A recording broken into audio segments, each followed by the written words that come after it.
Properly पढ़ के diagram बनाओ मेन। As observe from the top of 75 metre high lighthouse from the sea level the angle of depression of two ships are 30 and 45. If one ship is exactly behind the other, same side of lighthouse, find the distance between the two ships.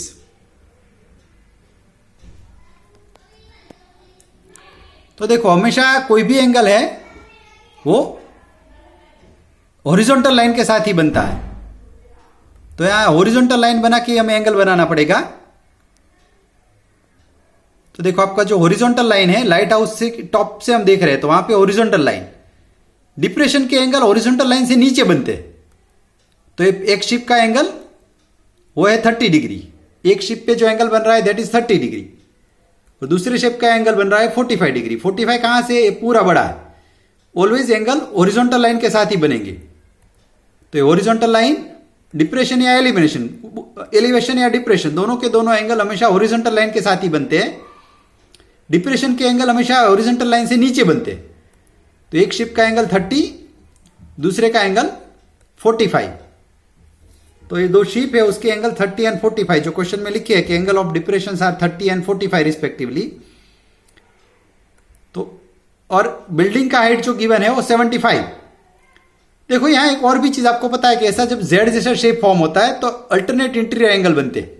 तो ये 30 यहां से नीचे आ सकता है D angle पे, और 45 है वो सी एंगल पे आ सकता है, बिकॉज फाइनली हम उस एंगल को ही यूज करेंगे।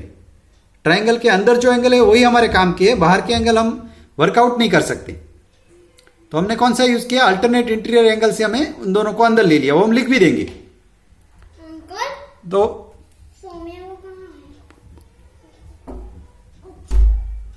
तो ये जो एंगल्स है 30 and 45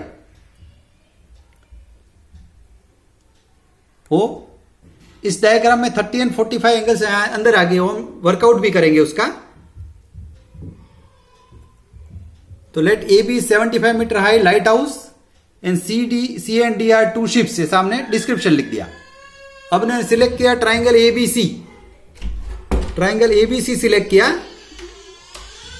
ट्राइंगल एबीसी में A B upon B C is equal to 10 45, A B upon B C is equal to 10 45।